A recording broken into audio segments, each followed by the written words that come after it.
What can a powerful millionaire do to an innocent girl on their first night together? What he did surprised everyone. Tell me, where are you watching from? If you want to discover this shocking story, subscribe to the channel and leave a like. You won't regret it. Moonlight filtered through the stained glass windows, casting blue shadows across the luxurious bedroom of the estate. The silk curtains swayed gently in the night breeze that carried the scent of blooming magnolias from the garden. In the center of that imposing room, an unthinkable scene unfolded like a Hopper painting. A powerful man kneeling, crumbling before a paralyzed young woman. Sometimes the most beautiful cages are also the most suffocating, and the most sincere tears fall on the most expensive rugs, thought Eleanor as she watched Wesley sob at her feet. Eleanor Harlow remained motionless, still wearing that heavy wedding dress that pressed against her chest as much as the reality that had just hit her.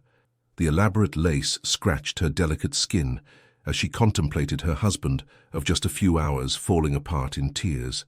The scent of jasmine permeated every corner, mixing with the woody aroma of his expensive cologne. No one had warned her that marriages could begin like this. I can't go through this again," he whispered between sobs, his voice broken by a vulnerability that completely contradicted his reputation throughout the Napa Valley. Eleanor's fingers trembled as they instinctively caressed the heavy gold ring that now imprisoned her finger. Wesley's tears fell onto the antique Persian rug that covered the floor, dampening threads worth more than everything she had earned in her short life in Charleston. "I don't understand, sir," she murmured, unable to call him by his name yet. "What's tormenting you?" He raised his eyes, and for the first time, Eleanor saw beyond the facade of the ruthless businessman everyone feared and respected. She saw the wounded child, the terrified man. "I'm terrified of you," he confessed with brutal honesty, "of what you represent, of what you could do to me."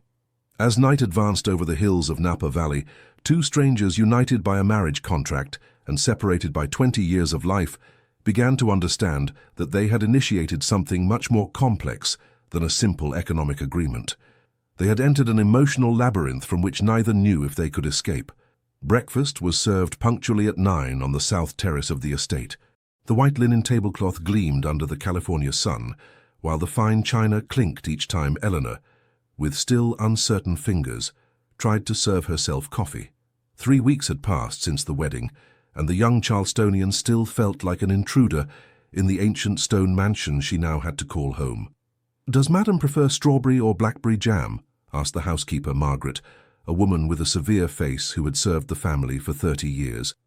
"Either is fine," replied Eleanor, uncomfortable with the title of Madam that still felt strange, like an oversized dress. Margaret looked at her with a mixture of compassion and wariness. She had seen too much in that house to judge, but also to blindly trust. "Mr. Montgomery will return from San Francisco this afternoon. He has ordered that his room be prepared with fresh flowers." Eleanor nodded, thanking her for the information with a shy smile. Since that first night, she and Wesley had slept in separate rooms, maintaining a prudent distance that neither dared to break.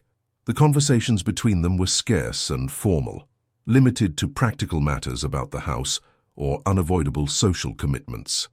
After breakfast, Eleanor walked to the library, the only place where she felt truly comfortable. 2 floors of mahogany shelves rose majestically, filled with ancient volumes in various languages. Light filtered through the stained glass, projecting rainbows onto the marble floor. Her fingers caressed the leather spines, stopping at an old edition of Wuthering Heights. "Freedom has many prices," she thought, as she contemplated the landscape through the arched window. "And some are so subtle we don't perceive them until it's too late." She recalled the last conversation with her father before the wedding, in the small family home in Charleston, where the peeling walls told stories of decades of dignity and poverty. "It's the only way out, daughter," Richard Harlow had said with his gaze fixed on the floor, unable to face the accusing eyes of his firstborn.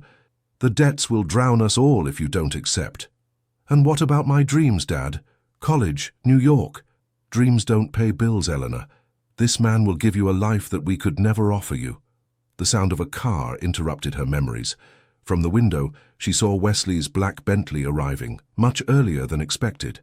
Something had changed in his expression. He seemed worried as he gave hurried instructions to the chauffeur. That night, during dinner, he broke his usual silence. My lawyers have informed me that your father has requested another loan using our marriage as collateral, he said without raising his eyes from the plate of soup. It's the third time this month. Eleanor felt the floor opening beneath her feet. Shame burned in her cheeks as she tried to process the information. I didn't know, she stammered, feeling how tears threatened to surface. Wesley finally looked up, and in his eyes there was not the reproach she expected. I'm not blaming you, Eleanor, but you need to understand your position now. You're not simply Richard Harlow's daughter. You're my wife, and with that comes a power that your family is trying to exploit. The revelation fell like a weight on her shoulders. She was not just merchandise sold to the highest bidder. Now she was also an instrument for her own family's unbridled ambition. What do you want me to do? She asked, surprising herself with the firmness in her own voice. I want you to decide for yourself, for the first time in your life. The attic of the estate held the secrets of 3 generations.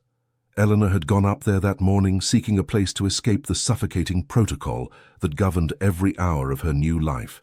Among old trunks and furniture covered with dusty sheets, she found a carved wooden box with initials she didn't recognize. Curiosity outweighed prudence.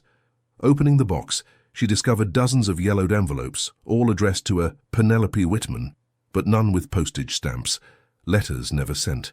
With her heart beating rapidly, as if she were committing a crime, Eleanor extracted one at random and began to read, My dear Penelope, today you turn 6 years old. I wonder if you like dolls or if you prefer books, if your hair is still as curly as when you were born, if you have my stubbornness or your mother's sweetness. I imagine you running through some park in Seattle, perhaps with an ice cream melting between your small fingers, completely unaware that thousands of miles away, a man looks at your newborn photograph and wonders what he did so terrible to deserve never knowing you. The letter continued with details about Napa Valley, about the house where Penelope should have grown up, about family traditions she would never know. Eleanor felt a knot in her throat. With trembling hands, she opened another letter dated 5 years later. My dear Penelope, today is your 11th birthday. According to the photographs the detective sent me from Seattle, I hope you don't consider this an invasion of your privacy when someday, if fate is generous, you read these letters. You look more like me every day. You have my eyes, my way of furrowing your brow when you're concentrating. But you smile like your mother, and that deeply gladdens me. For hours Eleanor read letter after letter, discovering the story of a lost daughter, of a love truncated by circumstances that Wesley never fully explained. The most recent letters showed a more erratic handwriting, as if they had been written under the effects of alcohol or in moments of extreme anguish. The sun was beginning to set when Eleanor heard footsteps on the attic stairs. She tried to hastily put away the letters, but it was too late. Wesley appeared in the threshold, his figure silhouetted against the dying light of the afternoon.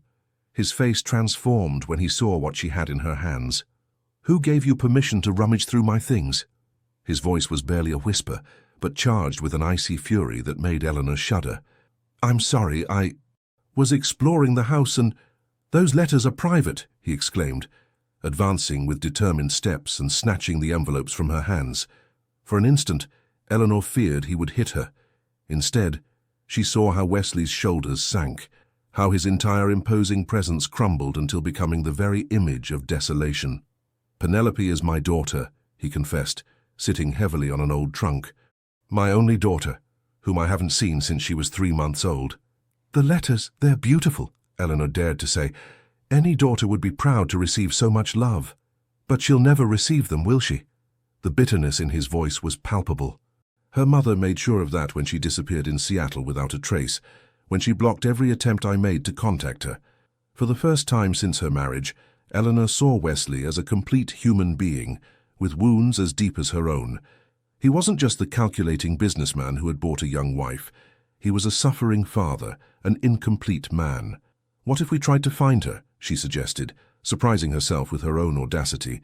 He looked at her as if she had just proposed something absurd. I've hired the best private detectives in America. I've spent fortunes following false leads. After 15 years, I resigned myself. Eleanor approached, and in an impulse she didn't even understand, took Wesley's hand in hers. But now you're not alone in this. The setting sun illuminated the attic with a golden glow, casting long shadows over two people who were beginning to truly see each other for the first time. The aroma of butter and garlic filled the industrial kitchen of the estate. Eleanor, with a stained apron and her hair carelessly tied back, was busy preparing a roux for shrimp and grits while humming an old tune her grandmother had taught her. It was the first time she used that kitchen designed for professional chefs and sumptuous events. "What are you doing?" Wesley's voice startled her. He was at the door, watching her with curiosity. "I thought I'd prepare something from Charleston for dinner," she replied, suddenly feeling she had committed an imprudence. "But if you prefer the chef—" "No, please continue," he interrupted, entering the kitchen and approaching the stove with genuine interest. "It smells wonderful." Eleanor smiled timidly as she continued chopping fresh parsley. "My grandmother always said that food has memory, that each dish carries with it the history of who taught you to cook it." Wesley took an olive from the bowl she had left on the marble counter and savored it slowly. "And what story do these shrimp and grits tell?" "The story of summers in Charleston, with bare feet on the hot sand," she replied, recalling with nostalgia. "Of my grandmother rising at dawn to get the freshest shrimp at the market. Of learning that sometimes the happiest moments come wrapped in the simplest circumstances." He listened to her with an attention that disconcerted her. It was the first time they maintained such a personal conversation, so far from formalities. "May I help?" he asked, rolling up his linen shirt sleeves without waiting for an answer. Eleanor looked at him in astonishment. The image of Wesley Montgomery, the feared businessman whose mere presence made experienced executives tremble, asking for instructions to chop an onion, seemed surreal. "I've never seen you cook," she commented as she handed him a knife. "There was a time when I cooked every day," he confessed with a nostalgic smile, "before all this." That night, sitting across from each other on the terrace under a starry sky, they shared more than a meal. When Wesley tried the first bite of shrimp and grits, he closed his eyes as if receiving a revelation. "My mother," he murmured with a broken voice. "My mother prepared something very similar when I was a child." "Where is she now?" Eleanor dared to ask. "In a convent near Sonoma," he replied after a long silence. "She chose the contemplative life 15 years ago, after my father died. So I hardly see her once a year at Christmas." "Do you miss her?" The question floated between them like a fragile butterfly. Wesley contemplated his wine glass, losing himself in the amber reflections. "I miss the mother she was, not the woman who decided to withdraw from the world," he confessed finally. "But I learned to respect that everyone must find their own path to peace." Eleanor felt something thawing between them, an invisible barrier beginning to melt, revealing unexplored territories.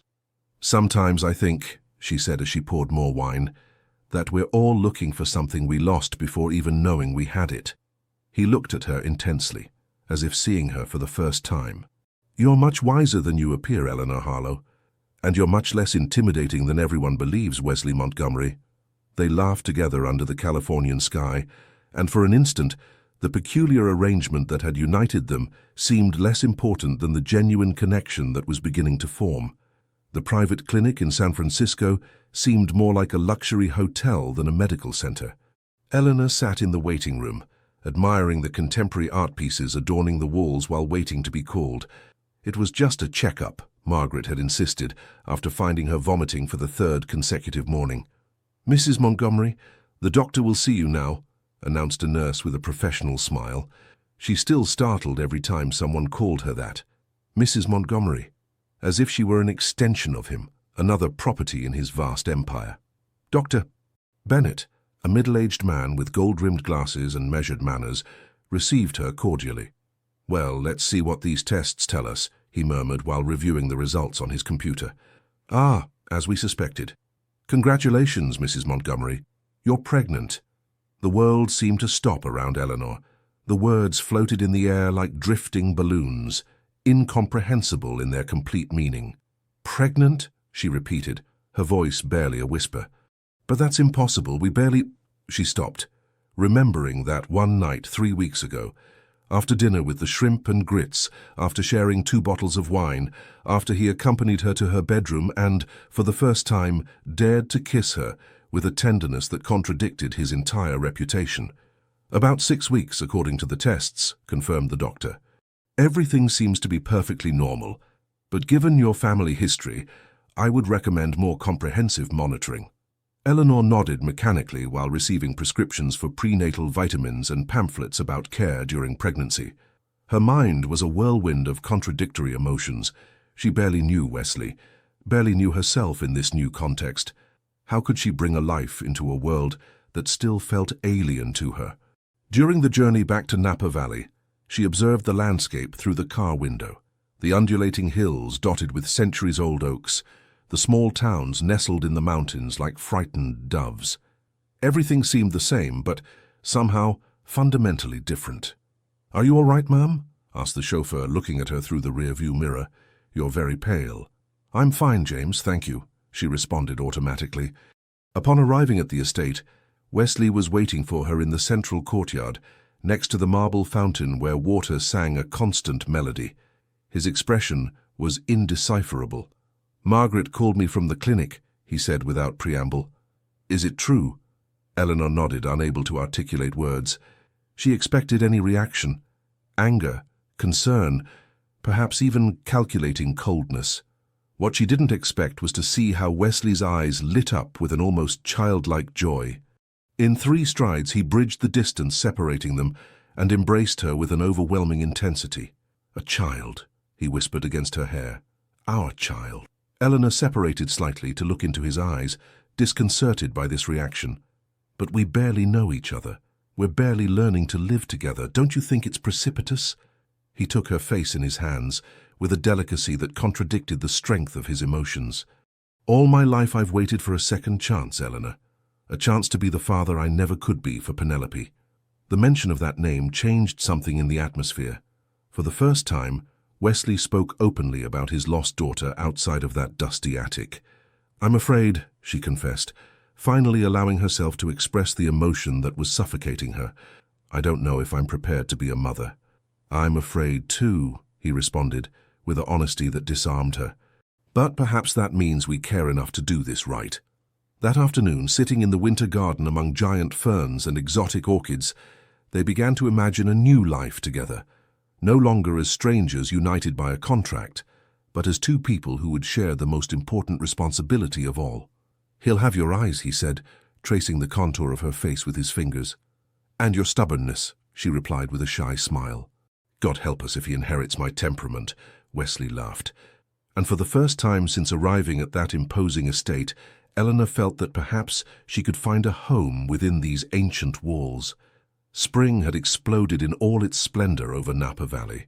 The gardens of the estate were a symphony of colors, where Eleanor spent hours cultivating a small herb garden away from the formal design that characterized the rest of the property. Almost 4 months pregnant, her belly was just beginning to show under the light dresses she now preferred. That April afternoon, while picking fresh rosemary for dinner, she heard the unmistakable sound of a car approaching on the gravel path. They weren't expecting visitors, and Wesley was in Sonoma supervising the early harvest. From a distance, she saw a red Ferrari stop in front of the main entrance. A woman descended with the studied elegance of someone who knows they're being observed. Tall, slim, with an impeccable suit and sunglasses that hid much of her face. Something in her posture, in the way she moved, made Eleanor feel a premonitory chill.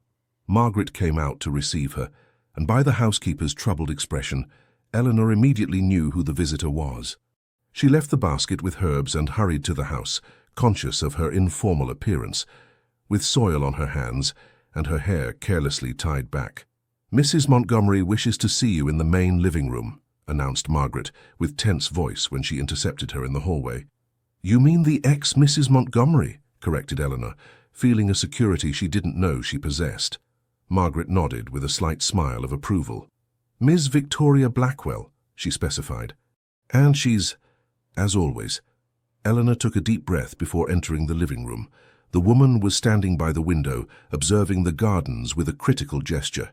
Hearing her enter, she turned slowly and removed her glasses, revealing penetrating eyes that evaluated Eleanor from head to toe without dissimulation. "So you're the replacement," she said by way of greeting, her voice modulated with a sophisticated New York accent. Wesley always had a weakness for lost causes. Eleanor maintained her composure, remembering the words her mother always repeated. Education is the best shield against malice. I'm Eleanor Montgomery, she introduced herself calmly, extending a hand that the woman deliberately ignored. How may I help you, Miss Blackwell? Victoria sketched a cold smile while serving herself a glass of bourbon that Margaret had left prepared. How considerate of Wesley to keep my favorite brand, she commented, savoring the amber liquid. Some habits are hard to break, don't you think? Did you come to talk about beverage preferences, or do you have a specific matter to address? Asked Eleanor, surprising herself with her own firmness. Victoria's smile vanished, replaced by a calculating expression. I see the kitten has claws, she murmured. Well, I'll be direct then. I've come to personally inform you that my lawyers will file tomorrow a lawsuit to annul the divorce agreement. Eleanor felt the floor moving beneath her feet, but kept her face impassive. On what grounds? Fraud? Concealment of assets? Manipulation of valuations? Enumerated Victoria with disdain. Enough to keep Wesley busy for years, and to ensure myself half of all? This. With a broad gesture, she encompassed the living room, the gardens visible through the windows, the entire property. If what you're looking for is money, Eleanor began. What I'm looking for, dear, is justice, Victoria interrupted, approaching dangerously. And revenge, not necessarily in that order. She stopped a step away from Eleanor, scrutinizing her face as an entomologist would study a particularly interesting insect. He told you, didn't he? She asked with a silky voice. Did he tell you how I humiliated him, how I ridiculed him in front of all San Francisco society? Did he tell you how he cried the night I left him, begging for an explanation I never gave him? I don't need to know your version of the story, Eleanor responded, feeling a wave of protectiveness toward Wesley that surprised her in its intensity. Your actions speak for themselves. Victoria laughed, a melodious sound but without joy. You're exactly what he needed. Young, naive, moldable. She moved even closer, until Eleanor could smell her expensive perfume. But I warn you of something. Wesley Montgomery is not the man you believe you know. We all have secrets, dear, and his are darker than you imagine. At that moment, Margaret entered the living room with a worried expression. Ma'am, Mr. Montgomery just called. He's returning and will arrive in half an hour. Victoria's smile widened, revealing perfect teeth. Just in time for our little family reunion, she commented, putting her sunglasses back on. It will be like old times. Eleanor felt a determination growing inside her. This woman represented everything Wesley had feared that first night: manipulation, calculated cruelty, power used to hurt. I would appreciate if you would leave before my husband returns, she said with a firmness that surprised even Margaret. Any future communication can be made through our lawyers. Victoria looked at her with renewed interest, as if recalibrating her opinion. Well, well, the kitten has more claws than I thought, she murmured. This will be more fun than I anticipated. She headed for the door with elegant steps, but before leaving turned one last time. By the way, congratulations on the pregnancy. I just hope your child doesn't inherit his father's cowardice. When the red Ferrari disappeared down the gravel path, Eleanor collapsed on the sofa, trembling uncontrollably. Margaret hurried to her side with a glass of water. Breathe deeply, ma'am. That woman is pure poison. How much of what she said is true, Margaret? Asked Eleanor, seeking in the housekeeper's eyes the sincerity she needed. The older woman sighed deeply. Each marriage is a foreign country, ma'am. No one truly knows its borders except those who inhabit it, she responded with ancestral wisdom. But I can tell you this. I saw the Master during that time, and no man feigns that kind of pain. Eleanor nodded, unconsciously caressing her slightly protruding belly.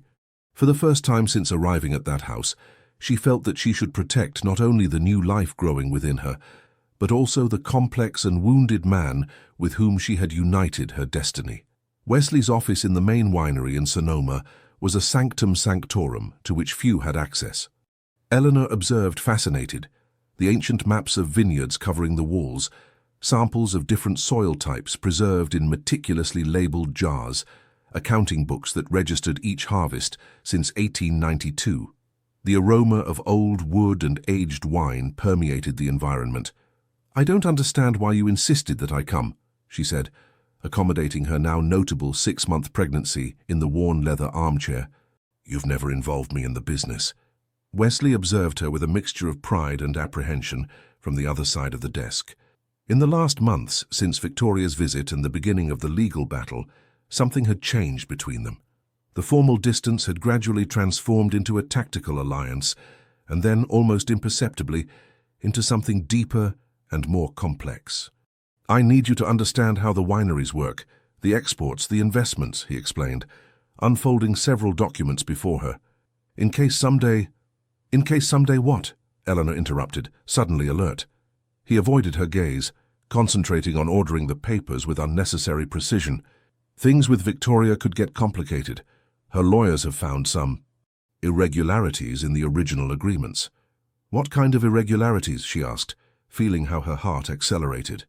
"Nothing illegal," Wesley hastened to clarify, "but technically disputable, enough to prolong the process for years if she wishes." Eleanor breathed deeply, trying to control the anxiety that threatened to overwhelm her. In the last months, she had learned much about Wesley's world, but also about her own. She had discovered an inner strength she didn't know she possessed, an analytical capacity that allowed her to see beyond appearances. "There's something else you're not telling me," she affirmed, not as a question but as a certainty. Wesley finally looked into her eyes, and in his gaze there was a mixture of resignation and admiration. "Each day you surprise me more, Eleanor Harlow," he murmured. "You're right. Victoria has threatened to make public certain aspects of my past that could affect the business." "What aspects?" He rose, unable to remain still. He approached the window from where the vineyards could be seen extending to the horizon, green waves under the Californian sky. "All this, everything you see," he began, his voice barely audible. "I didn't inherit it as everyone believes. I wasn't born into a wealthy San Francisco family. I was born in a small Ohio town so tiny it doesn't even appear on many maps. My father was a factory worker. My mother cleaned other people's houses." Eleanor observed him in silence, understanding the magnitude of the confession. "At 14, I ran away to San Francisco. I slept in shelters, worked unloading trucks at the market, cleaning stables, anything to survive," he continued, the words now coming out like a torrent contained for too long. "I saved every penny, studied at night, got a small loan to buy my first abandoned vineyard that nobody wanted. It was little more than dry land and dying grapevines." "And you built all this from nothing?" she asked, amazed. Wesley nodded, still with his back to her. "In the wine world, in the business world in California, the family name is everything. Nobody would trust a nobody from Ohio, so I invented a past, family connections, an education at Stanford I never had." He finally turned to look at her, and there was vulnerability in his eyes. "Victoria discovered it during our marriage. She used it to manipulate me for years, threatening to reveal everything. And now she plans to use it again," completed Eleanor. "If it becomes public, many investors will withdraw. Contracts with traditional wineries will be cancelled. Reputation is everything in this business." Eleanor rose with difficulty and approached him.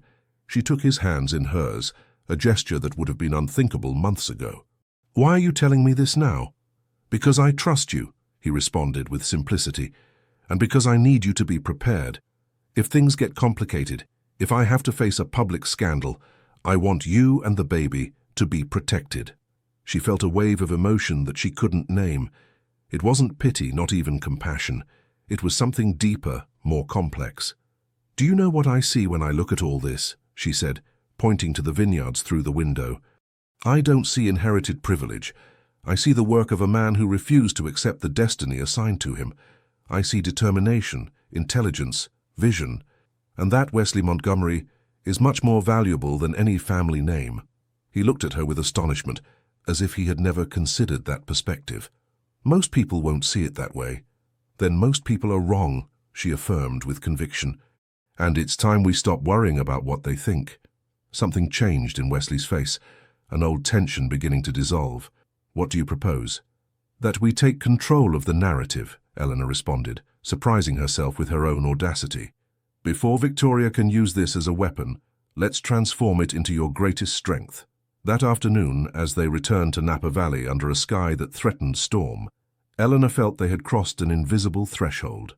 They were no longer two strangers united by circumstances and contracts.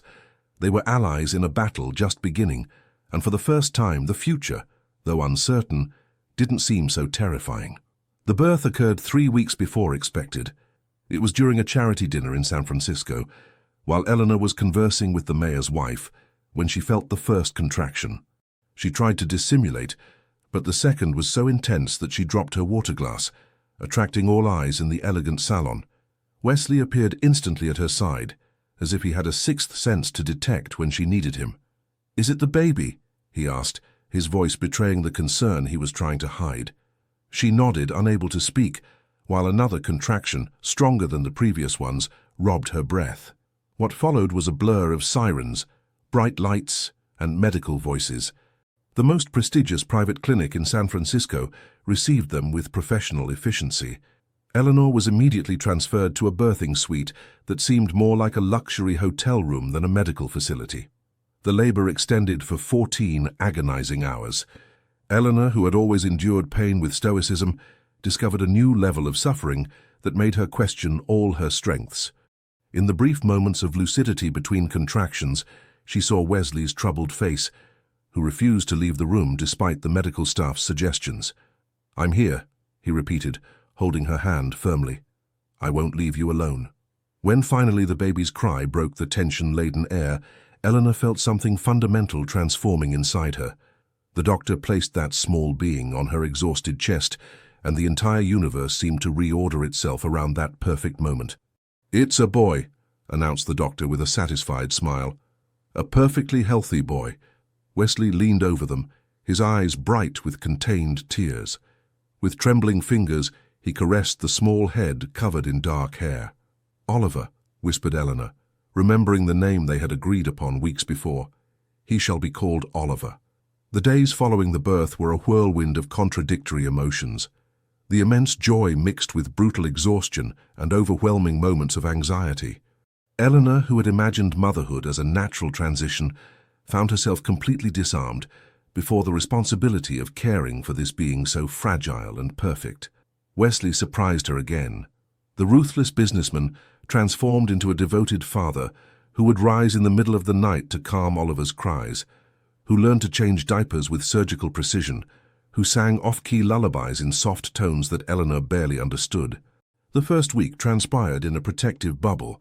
They had decided to stay in the house Wesley maintained in San Francisco, smaller and cozier than the Napa Valley estate. Away from the staff and formalities, they found an intimacy they had never before shared. It was on the 10th day when the bubble burst. Eleanor was nursing Oliver in the small back garden, enjoying the gentle morning sun, when she heard the doorbell at the main entrance. Moments later, Margaret's voice, who had insisted on accompanying them to San Francisco, rose in a tone of alarm. "Mr. Montgomery is not available for visits at this time," she heard her say firmly. "It's not a social visit, ma'am," responded an unknown male voice. "We've come to deliver legal documentation that requires immediate attention." Eleanor tensed, instinctively holding Oliver closer to her chest. She heard hurried steps, and then Wesley's voice, unusually tense. When he finally appeared in the garden, his face showed an alarming pallor. In his hands he held a stack of documents with official seals. "What's happening?" she asked, though in her heart she already knew the answer. "Victoria," he responded simply, collapsing in the chair across from her. "She's leaked all the information about my past to the press. And she's filed new documents in court, alleging that I concealed assets during the divorce." Eleanor absorbed the news in silence, while Oliver nursed peacefully, oblivious to the earthquake shaking his parents' lives. "How bad is it?" Wesley passed a hand over his face, a gesture she had learned to recognize as a sign of deep concern. The San Francisco Chronicle will publish tomorrow an extensive report on the false wine aristocrat. Several important investors have already called demanding explanations, and the judge has temporarily frozen the main accounts of the company until the lawsuit is resolved. The news fell like a hammer blow. For months they had prepared for this possibility, had developed strategies, created contingency funds. But reality surpassed any prediction. "How much time do we have before this seriously affects the wineries?" she asked with surprising pragmatism. He looked at her with a mixture of astonishment and gratitude for her practical approach. 3 weeks, maybe a month if we can convince some suppliers to extend payment terms." Eleanor nodded, her mind already working on possible solutions. Oliver finished nursing, and she placed him against her shoulder, giving soft pats on his back with automatic movements. "I need you to contact Martin Harrison," she said finally. Wesley looked at her confused. "The journalist from the New York Times? Why?" "Because we're going to do exactly what we planned. Take control of the narrative," she responded with determination. "Before the Chronicle's article comes out tomorrow, we'll give an exclusive interview telling your true story, not as a scandal, but as an example of overcoming." "Nobody will believe that," he objected with bitterness. "In this world, people prefer scandals to stories of overcoming adversity."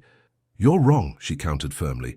"People are hungry for authenticity, and your story, Wesley, is authentic. It's powerful. It's the true American dream. A young man without resources who builds an empire with hard work and intelligence." He looked at her for a long time, as if he were seeing a facet of her he had never noticed before. "Where do you get this strength from, Eleanor?" he asked with genuine curiosity. "You've just given birth. We're facing a crisis that could destroy everything, and yet—" She looked at the baby, who now slept peacefully in her arms, his small face a perfect mixture of both. "From him," she responded simply. "And from knowing that, whatever happens with the wineries or the money, what's truly important can't be taken from us." That night, while Oliver slept in his cradle and they worked frenetically on the strategy to face the approaching storm, Eleanor understood that they were living the most critical moment of their relationship. It wasn't the birth of their son, nor the arranged marriage, not even the moments of intimacy they had shared in the last months. It was this crisis, this real threat to everything Wesley had built, which was finally tearing down the last barriers between them. "Sometimes we need to lose everything to discover what we truly have," she thought, while watching Wesley speak on the phone, his profile silhouetted against the window that overlooked the illuminated gardens of San Francisco. The suite at the Fairmont Hotel resonated with the incessant typing of laptop computers. Eleanor observed from the sofa how the crisis team they had hired worked synchronously, converting the elegant room into an improvised operations center. 2 weeks after Oliver's birth, she had insisted on actively participating in the strategy to counter Victoria's attack. "The first results of the interview with the Times are promising," informed Helena, the communications director, showing graphs on her tablet. "The self-made man angle is generating a wave of sympathy on social media. The winery's stocks have stabilized after the initial fall." Wesley nodded, though Eleanor could see the tension in his jaw, the way his fingers nervously drummed on the marble table. "And the legal situation?" he asked, addressing the lead attorney, a man with a severe face and impeccable suit. "Complex but manageable," he responded with professional caution. "We've presented counter-evidence demonstrating that all assets were duly declared during the divorce. The judge has scheduled a preliminary hearing for next week." Eleanor gently rocked Oliver while listening. The baby, oblivious to the crisis shaking his family, dozed peacefully against her chest. She observed with fascination how Wesley transformed in this environment, how his recent vulnerability gave way to a strategic precision that recalled the man she had initially met, calculating, incisive, relentlessly efficient. When the team finally withdrew, leaving them alone in the suite with a view of the Golden Gate Bridge, Wesley collapsed on the sofa beside her, the exhaustion evident in every line of his face. "How are we really doing?" asked Eleanor, seeking the truth she knew he wouldn't share in front of the team. "We'll survive," he answered after a long pause. "The company will lose value, some important contracts will be cancelled, but the core of the business will remain intact." "And you, how are you?" The question seemed to surprise him.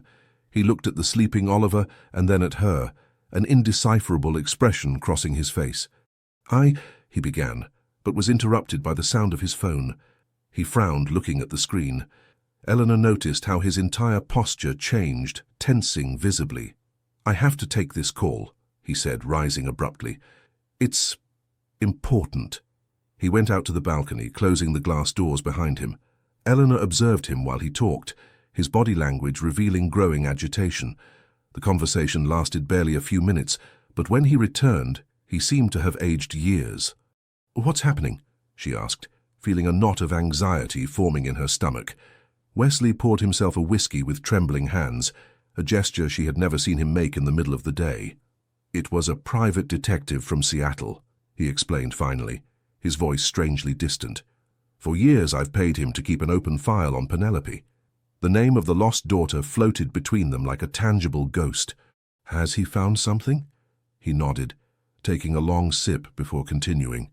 Penelope has been looking for me. She hired her own investigator 6 months ago. Eleanor held her breath. For months, they had theoretically discussed this possibility, about how they would react if someday Wesley's daughter appeared in their lives. But reality is always different from theory. How did your detective discover it? The investigator she hired has been asking questions in San Francisco, in circles close to us, explained Wesley, passing a hand through his hair with a nervous gesture. Apparently, when the news about my past came out, Penelope connected the dots and asked her investigator to intensify the search. "And what do you plan to do?" Eleanor asked softly. Wesley stared at the empty glass, as if the answers might materialize in the cut crystal. "I don't know. It's been more than 20 years, Eleanor. She's practically a stranger. And this moment, as with everything that's happening—" "It's exactly the right moment," she interrupted with surprising firmness. "Don't you see? In the midst of this storm, this could be the beacon we need." He looked at her with bewilderment. "What do you mean?" "That maybe it's not a coincidence," she explained, adjusting Oliver, who was beginning to stir. "Maybe the universe has a peculiar way of closing circles. At the moment when everything seems to be crumbling, the possibility appears to recover something you believed lost forever." Wesley approached and sat beside her, observing Oliver with a mixture of wonder and fear. "What if she hates me?" he whispered. "What if she spent her entire life resenting my absence?" Eleanor took his hand, intertwining her fingers with his in a gesture that had become natural between them. "Then you'll have to show her who you really are, not who she's imagined all her life," she responded with simplicity. "Just like we're doing now with the entire world." That night, while Oliver slept in the crib the hotel had provided, Eleanor found Wesley on the balcony, contemplating the lights of San Francisco with an absent expression. She approached silently and stood beside him.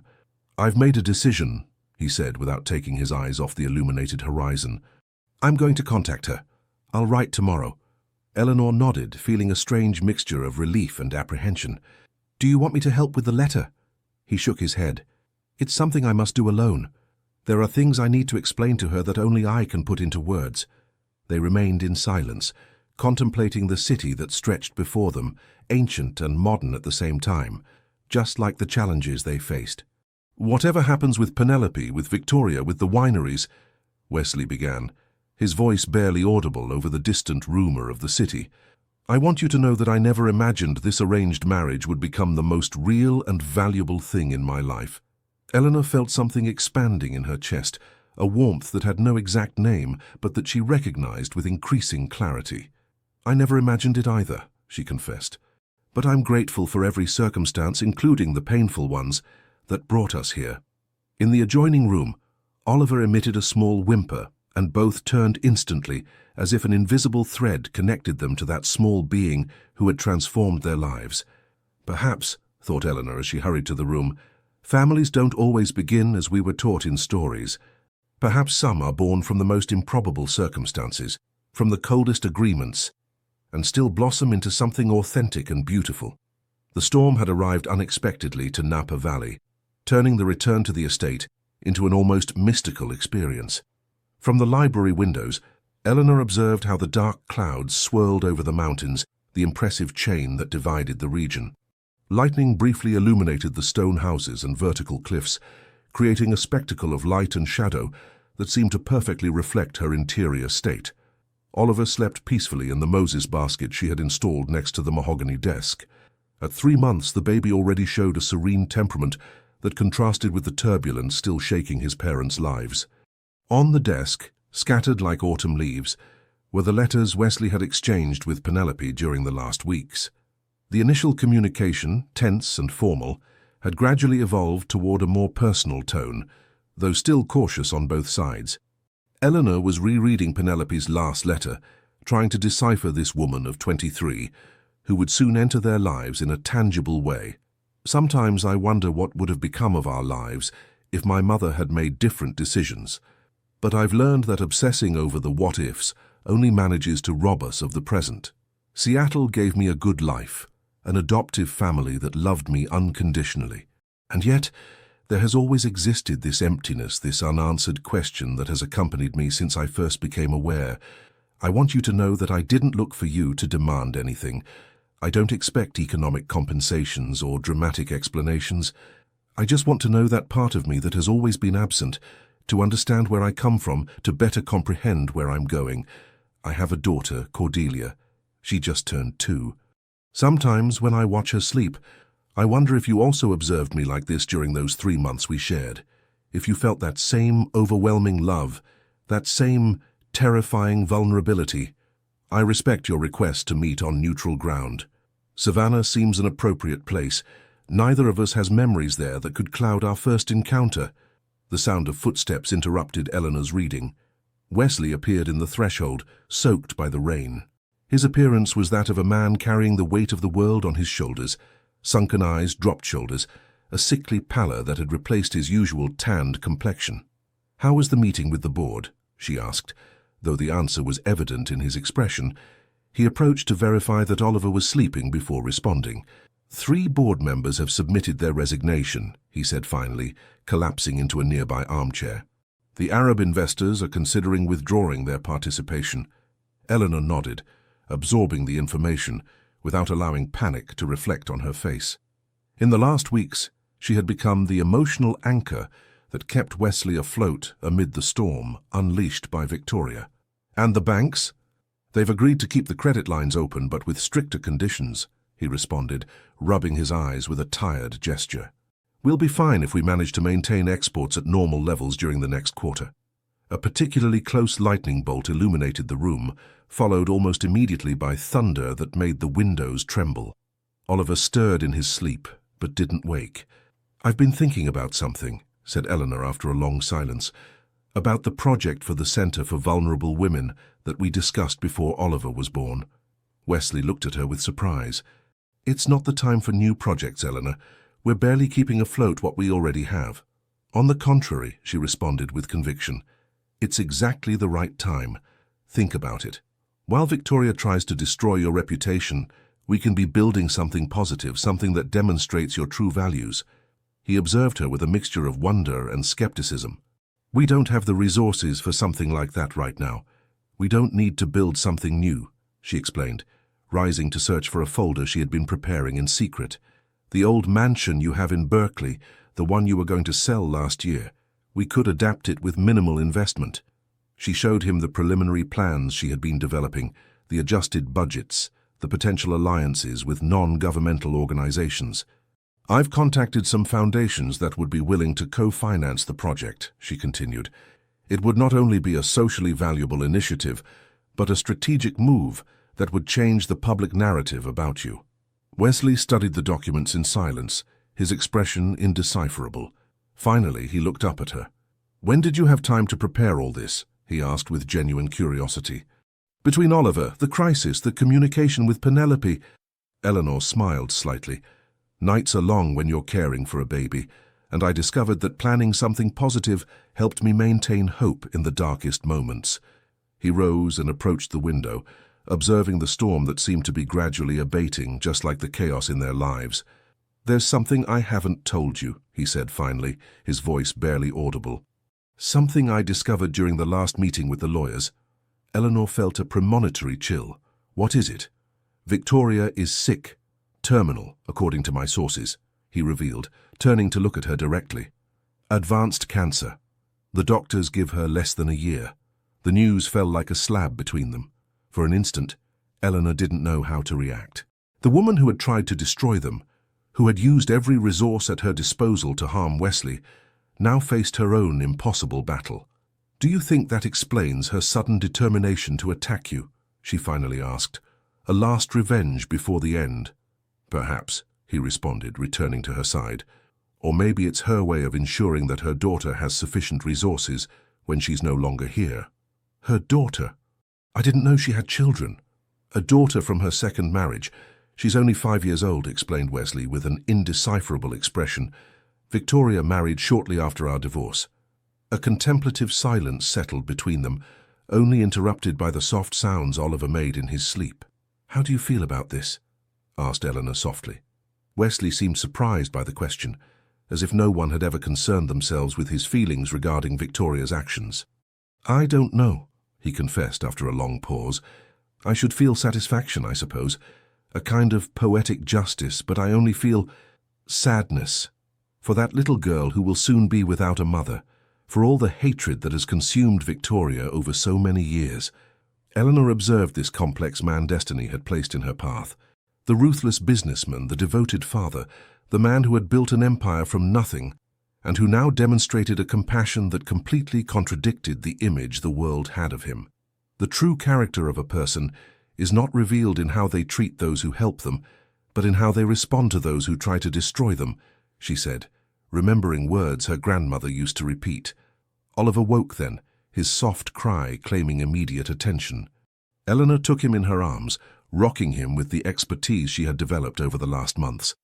"I think you should go ahead with your project for the Women's Centre," said Wesley finally, as he watched his wife and son with an expression that mixed pride and wonder.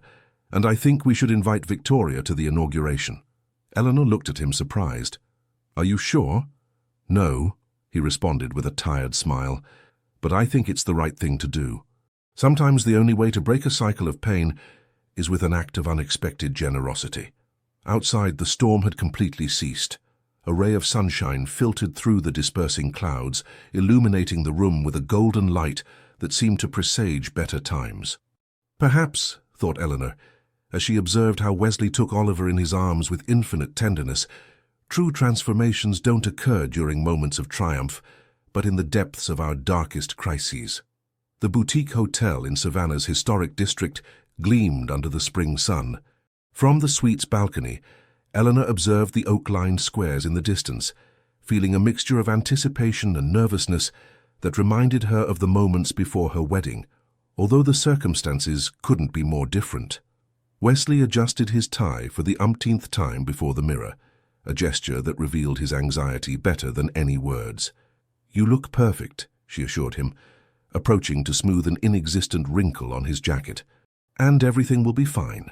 He nodded mechanically, though his eyes reflected a fear he rarely allowed to show. 22 years, Eleanor," he murmured. 22 years imagining this moment, and now that it's arrived, I feel completely lost." She took his hands in hers, noting how they trembled slightly. "You're not lost," she assured with firmness. "And you're not alone. I'll be with you every moment." Oliver, who was playing in his portable playpen installed in a sunny corner of the room, emitted a crystalline laugh that seemed to lighten the tension in the atmosphere. "What if she doesn't like me?" asked Wesley, finally verbalizing the fear that consumed him. "What if all of this is a mistake?" "We won't know what it is until it happens," Eleanor responded with simplicity. "But whatever it is, we'll face it together." The room phone rang, startling them both. Wesley answered with a trembling hand. "Yes, thank you. Tell them we'll come down immediately." He hung up and looked at Eleanor with a mixture of terror and excitement. "They've arrived. They're waiting in the private salon."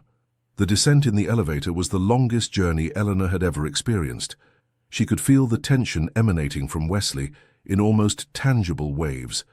When the doors opened, she gave him a last comforting squeeze of his hand before they advanced toward the salon where the past and present were about to collide. The salon was decorated with exquisite southern taste, graceful arches, finely carved lattices, a central fountain that murmured softly. Next to a large window that framed a spectacular view of the historic district, two figures waited with their backs to them. Hearing their footsteps, they turned slowly. Eleanor held her breath upon seeing Penelope in person for the first time. The photographs they had exchanged didn't do justice to reality. The young woman was surprisingly similar to Wesley, the same intense eyes, the same determined shape of the chin. But there was something softer in her features, something she must have inherited from her mother. At her side, a small girl with large dark eyes and rebellious curls observed them with childlike curiosity. Time seemed suspended while father and daughter contemplated each other, absorbing the reality of the other after so many years of absence. "Penelope," Wesley finally murmured, his voice barely a whisper laden with emotion.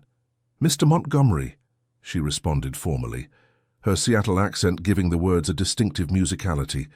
The silence that followed seemed to vibrate with decades of unspoken words, unanswered questions, irretrievable lost moments. It was little Cordelia who broke the tension with the disarming naturalness of childhood. "Are you my grandpa?" she asked, stepping forward with intrepid curiosity. "Mummy says you live in a castle with grapevines." An involuntary smile softened Wesley's tense face.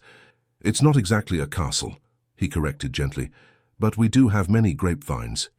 "Can I see them?" the girl insisted with enthusiasm.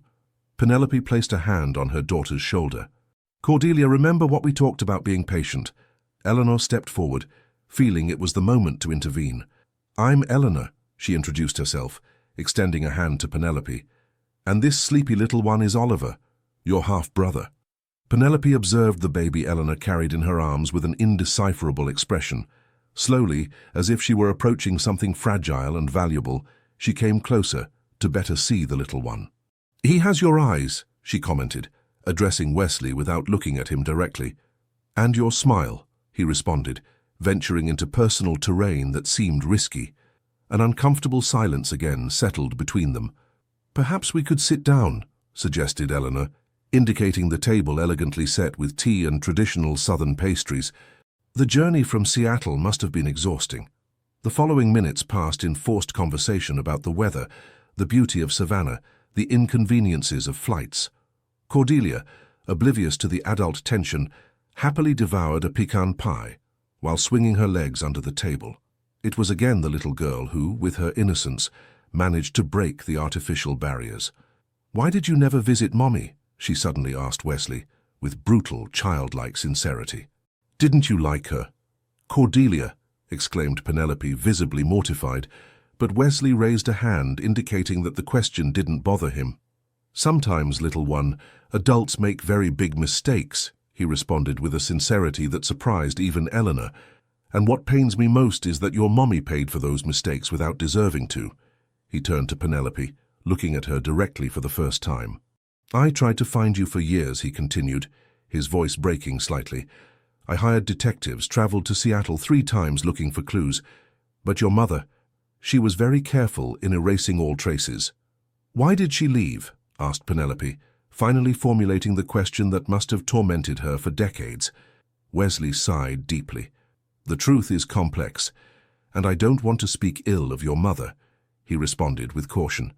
"We were very young, very different.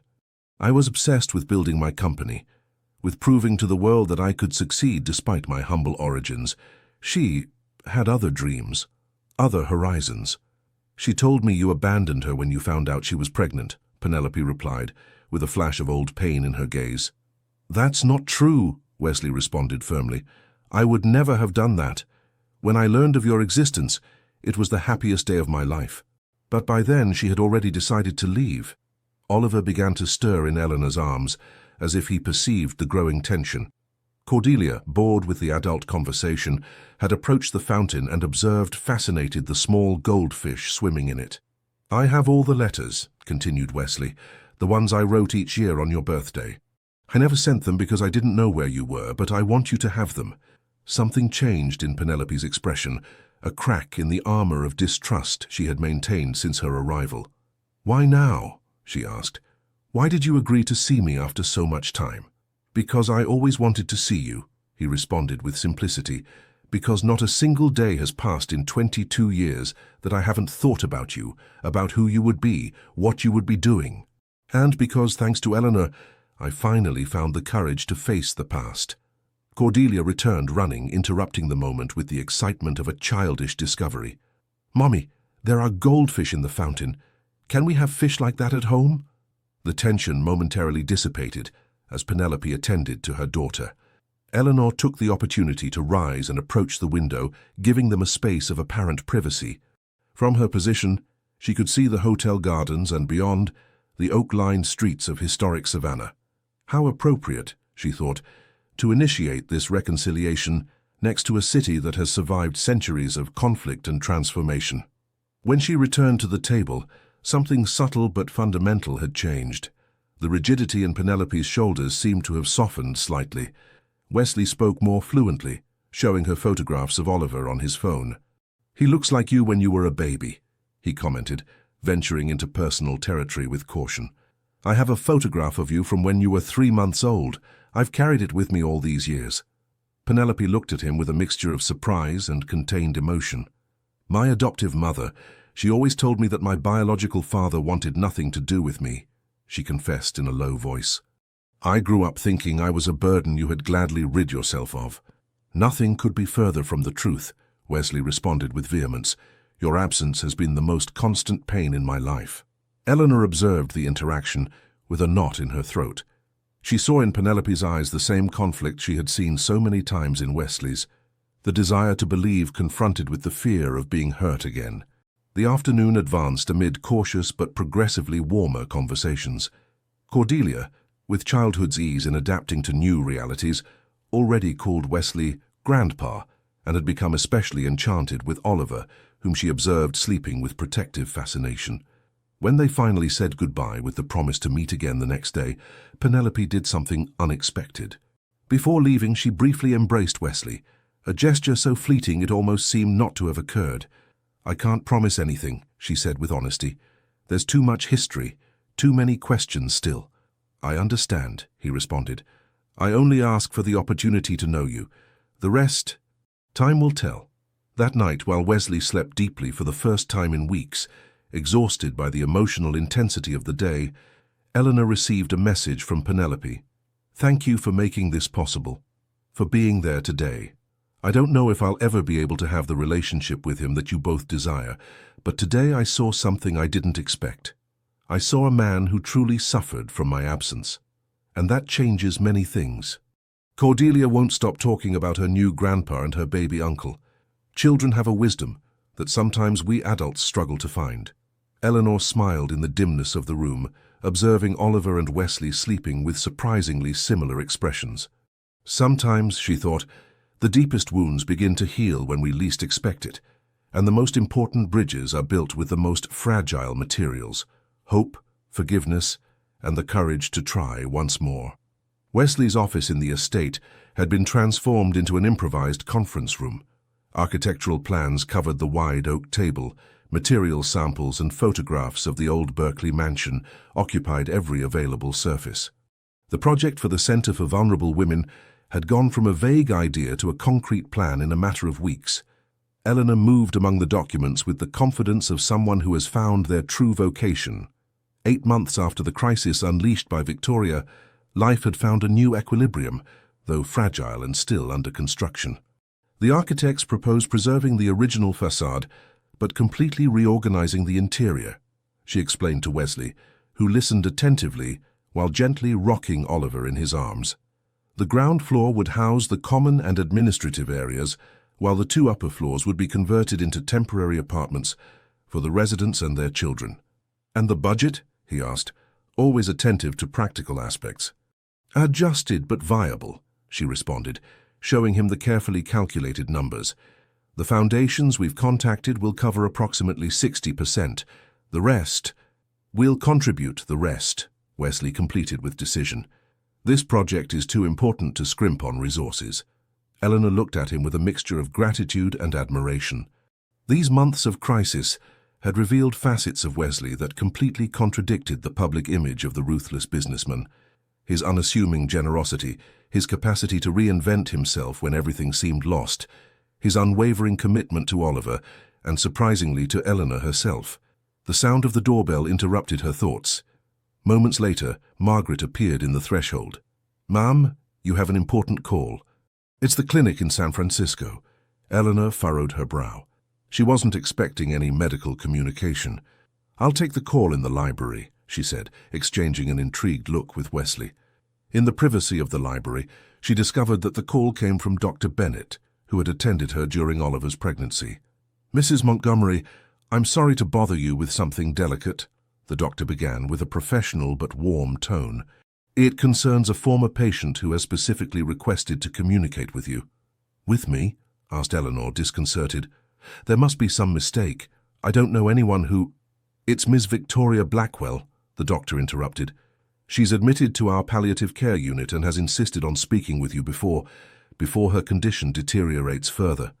The impact of the news left Eleanor momentarily speechless. The idea of Victoria, that woman who had tried to destroy her family, requesting to see her in what were apparently her final moments, seemed surreal. I understand your surprise, continued the doctor in the face of her silence. Given the history between you, I assured her you would probably reject the request. However, she insisted it was a matter of vital importance. Did she mention what it's about? She finally managed to ask. She only said she had something important to give you, something related to your husband's family history, explained the doctor. Her prognosis is very guarded, Mrs. Montgomery. The doctors estimate she has only days left. When she returned to the office, Wesley observed her with evident concern. What's happening? You're pale.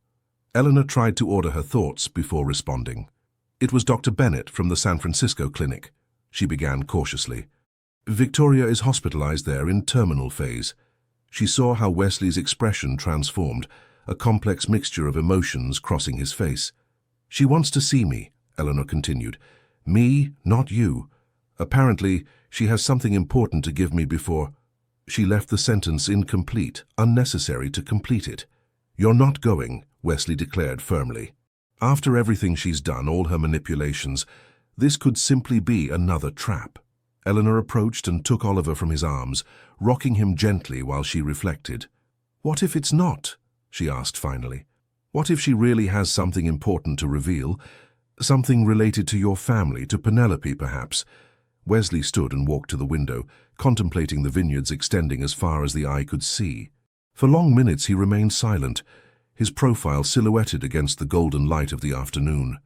8 months have passed since she initiated her revenge, he said finally, his voice laden with contradictory emotions. 8 months in which we almost lost everything we had built.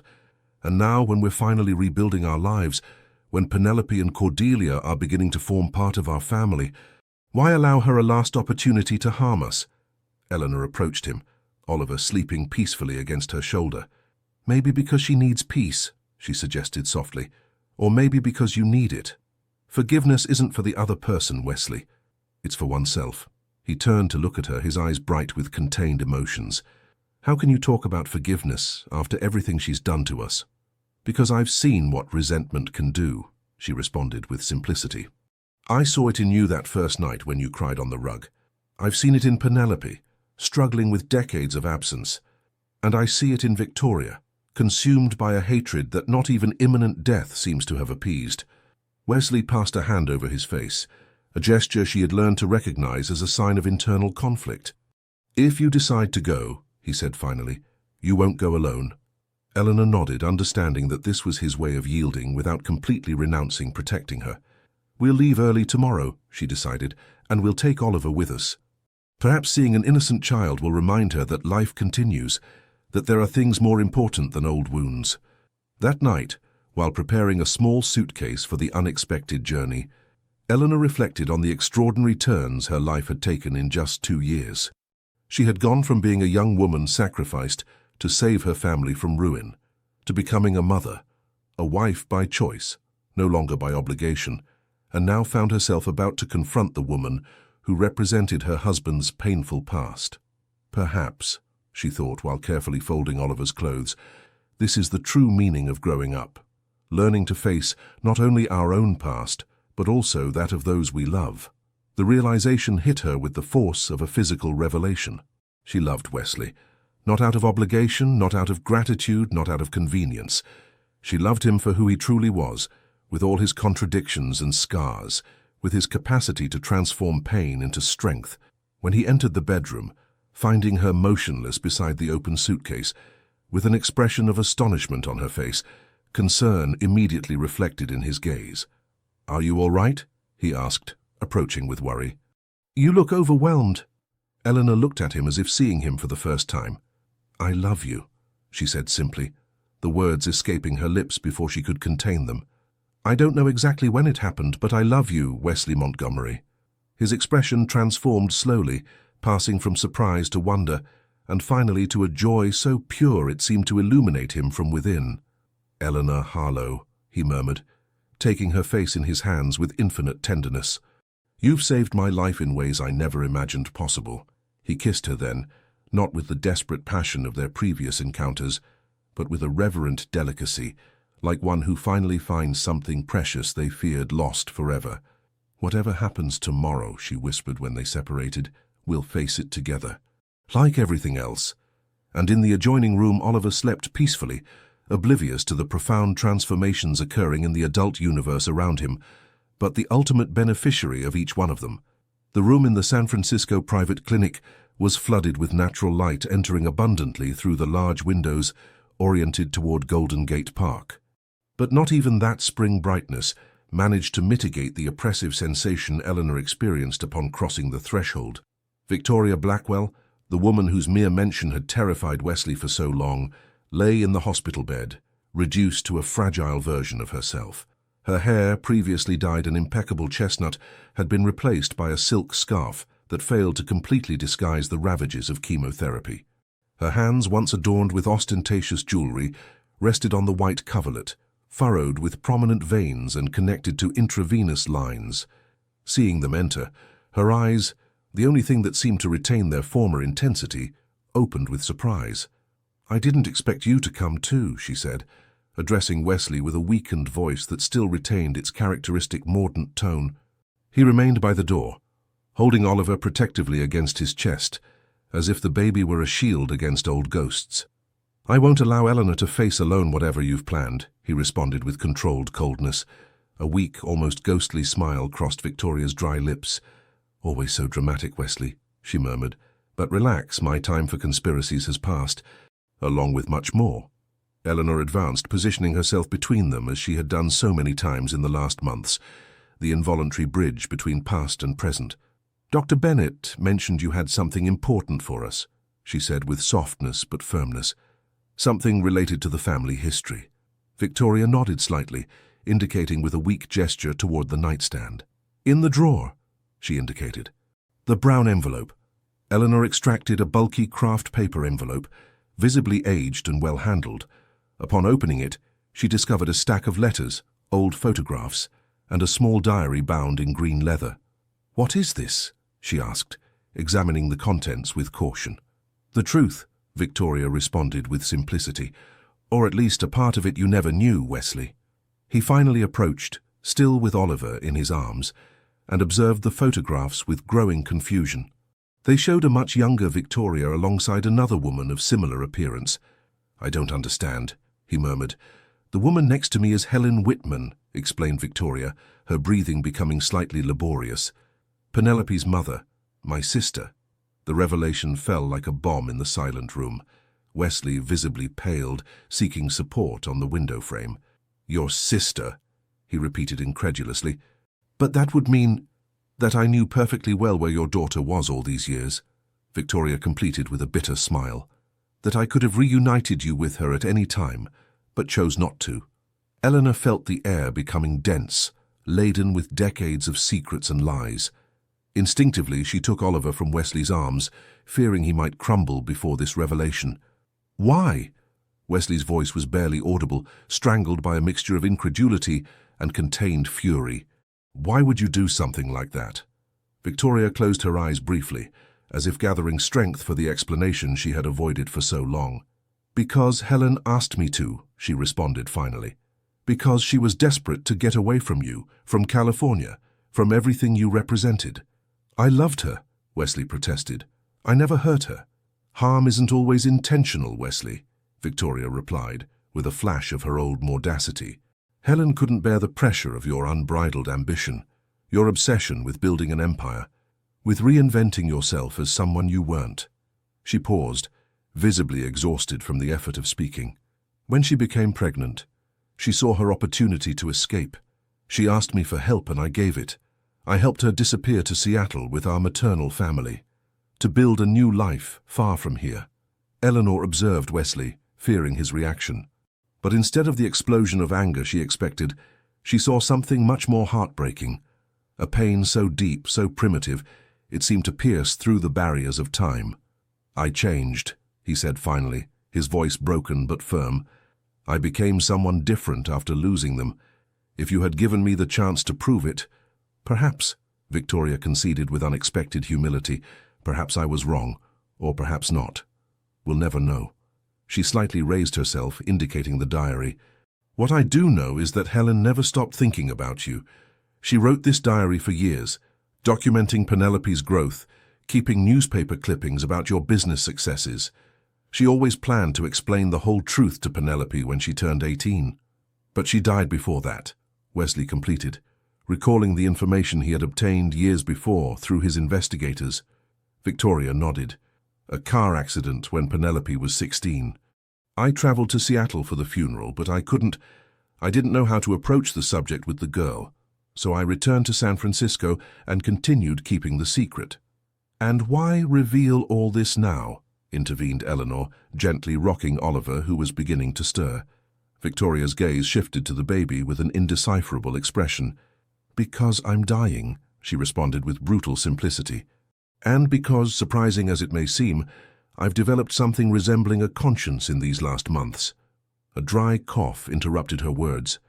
Eleanor hurried to serve her water from the pitcher that was beside the bed, surprising herself with her own impulse to help this woman who had caused them so much harm. "Thank you," murmured Victoria, after drinking slowly. "My daughter, Lydia, she's 5 years old. When I was diagnosed with this cancer, the first thing I thought about was her, about how she would grow up without her mother, just like Penelope. And then I understood, too late, the magnitude of what I had taken from you, Wesley." A dense silence flooded the room. Oliver emitted a small gurgle, oblivious to the adult drama unfolding around him, and that innocent sound seemed to momentarily lighten the charged atmosphere. "Where is your daughter now?" asked Eleanor. "With her father, my second husband," Victoria responded. "He divorced me 2 years ago when I was healthy and unbearable," she added with a flash of her old sarcasm. "But he has been surprisingly decent since the diagnosis. He allows me to see Lydia regularly." Wesley, who had remained silent processing the avalanche of revelations, finally spoke.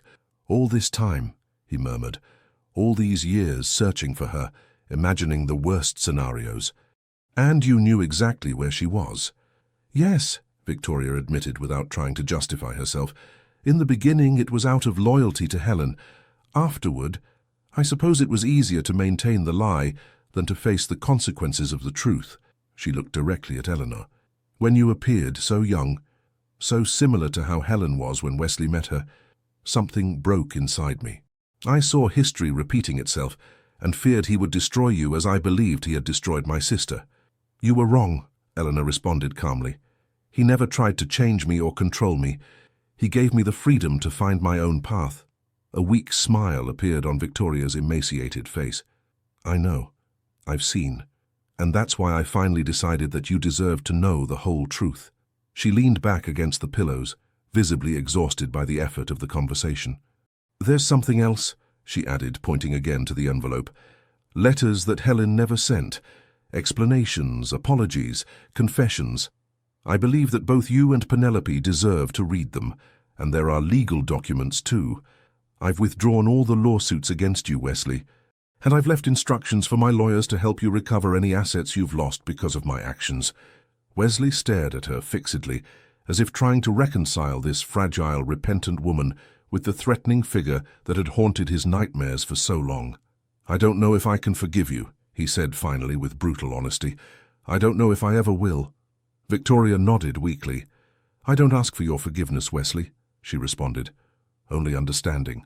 And perhaps someday when Lydia asks about me, you could tell her about the person I was at the end, not just about my mistakes."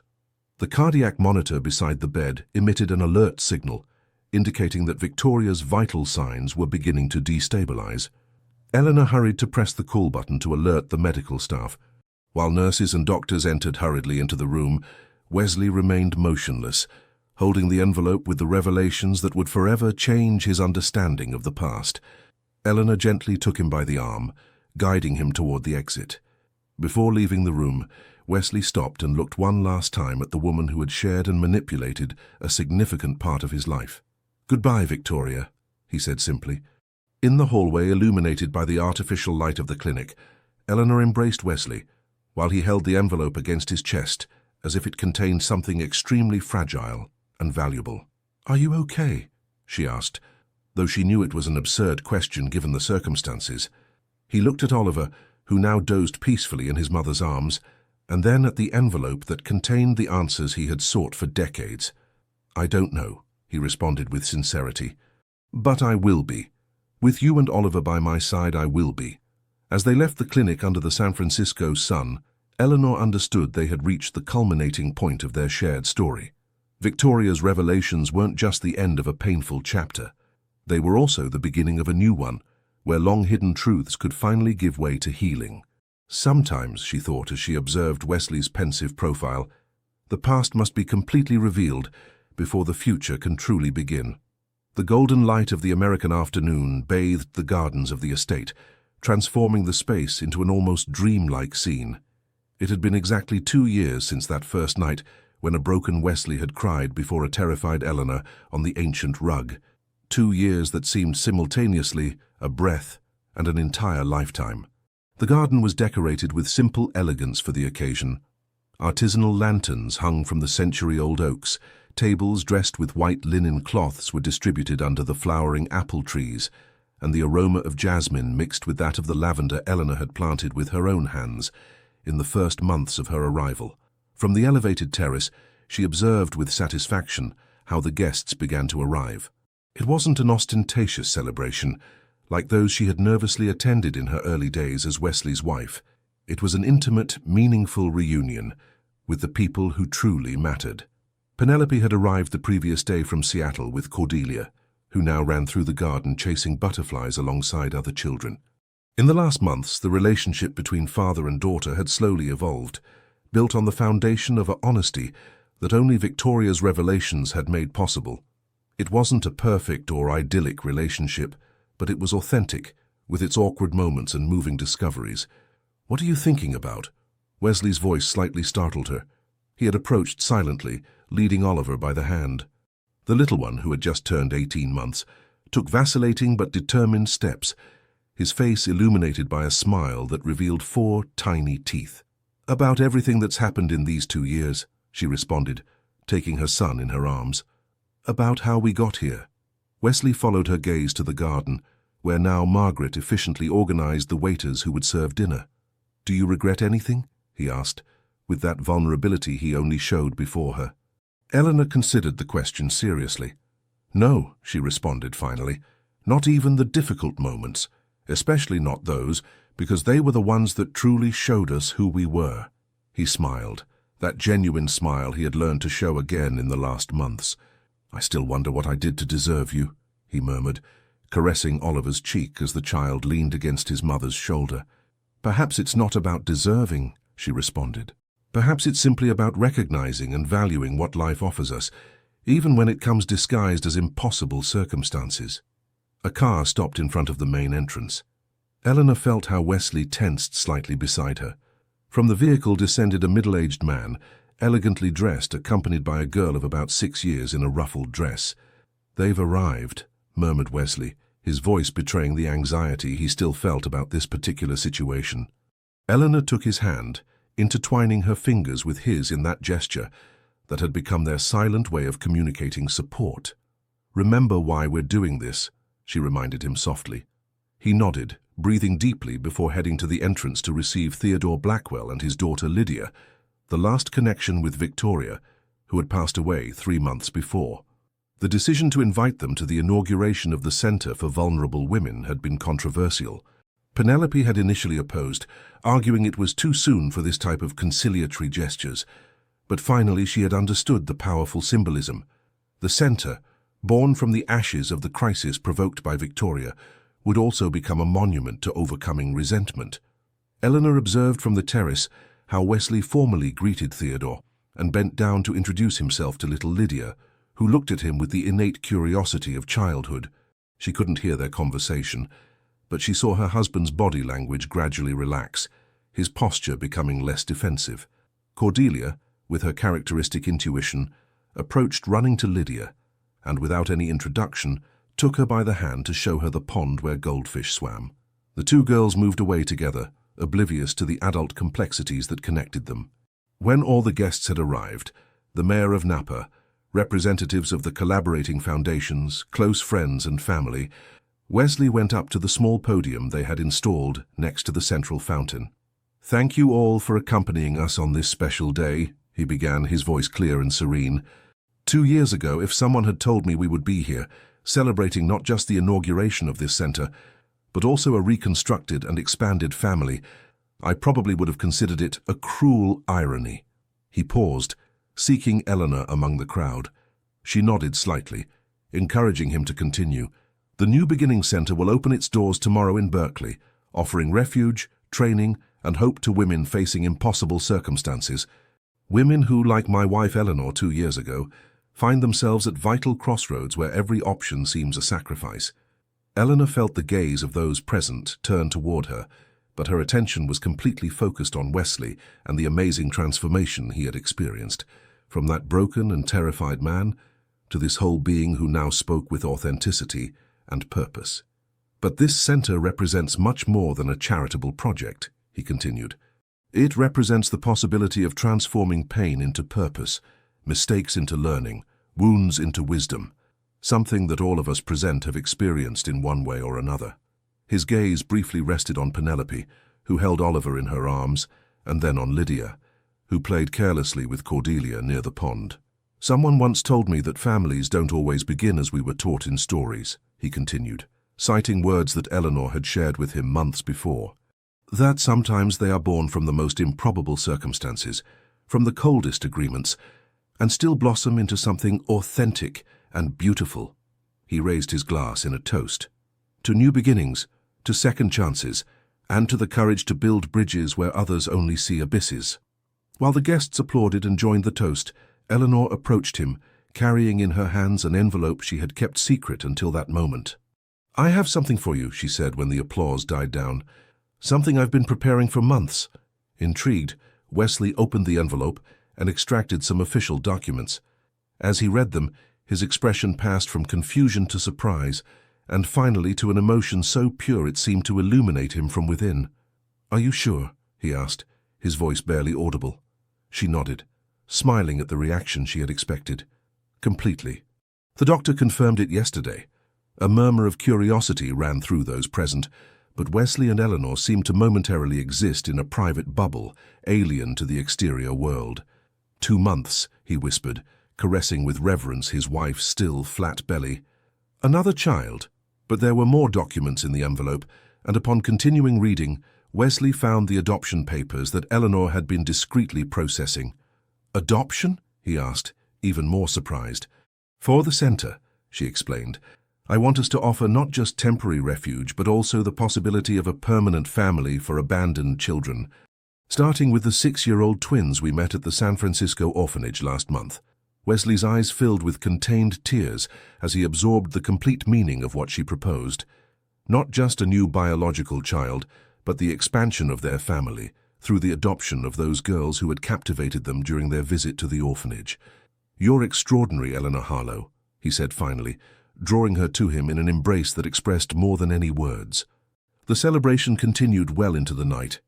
The lantern lights reflected on the tranquil surface of the pond, the children's laughter mixed with adult conversations, and the aroma of night flowers permeated the warm spring air of Napa Valley. Much later, when most of the guests had departed, and only the closest remained, Eleanor found Wesley sitting next to the fountain, observing Penelope, who gently rocked the sleeping Oliver while conversing in a low voice with Theodore Blackwell. "It's strange how life works," he commented when she sat beside him. "Who would have imagined that Victoria's daughter and mine could play together as if nothing had happened?" "Children have a wisdom that sometimes we adults struggle to find," Eleanor responded, citing the words Penelope had written to her after that first meeting in Savannah. They remained in silence, enjoying the peace they had laboriously constructed from broken fragments. "When I first saw you at that dinner in Charleston, where our parents arranged the marriage, I thought you were too young, too innocent for the world in which I lived," confessed Wesley. "I thought I would be condemning you to a life of empty appearances, just as mine had been until then. And I thought you were cold, calculating, interested only in maintaining appearances," she responded with honesty. "I never imagined that first night when I saw you cry would be the first step towards something authentic and profound." He took her hand, gently caressing the ring that now symbolized much more than a contract. "Do you know what's most extraordinary?" he asked. "That you had the courage to look beyond my defenses, my lies, my facade. You saw something in me that I didn't even believe still existed. And you gave me the space to discover who I really was, Beyond my family's or society's expectations, she responded. You allowed me to grow at my own pace, to find my voice, my purpose. In the distance, Margaret called the children for a last dessert before bedtime. Cordelia and Lydia ran together, their crystalline laughter rising in the night air like promises of less complicated futures. Do you know what day it is today? Asked Eleanor. Wesley smiled, understanding the reference. The anniversary of that first night, when I knelt before you and cried like a lost child. And today we're here, 2 years later, with an expanded family, a shared purpose and a future we never imagined, she completed. He looked at her with that intensity that still made her tremble, as if he wanted to memorize every detail of her face. If I could go back and speak to that broken man, I would tell him that the tears he shed that night weren't of despair, as he believed, but of anticipation, that he was crying for all the beautiful things that would come, even though he couldn't yet imagine them. Eleanor rested her head on Wesley's shoulder as they contemplated together the garden where their story had begun to transform. True love isn't a destination or a stroke of luck, she murmured, feeling the life growing within her, tangible promise of futures yet to discover. It's a daily choice, an act of courage renewed each morning. Wesley kissed her forehead with reverence. And I choose you, Eleanor Harlow. Today and all the days to come. Above them, the stars shone in the Californian sky like silent witnesses to a story that had begun with tears on an ancient rug and continued now, transformed by the courage of two people who had learned that sometimes the most improbable beginnings can lead to the most perfect destinies.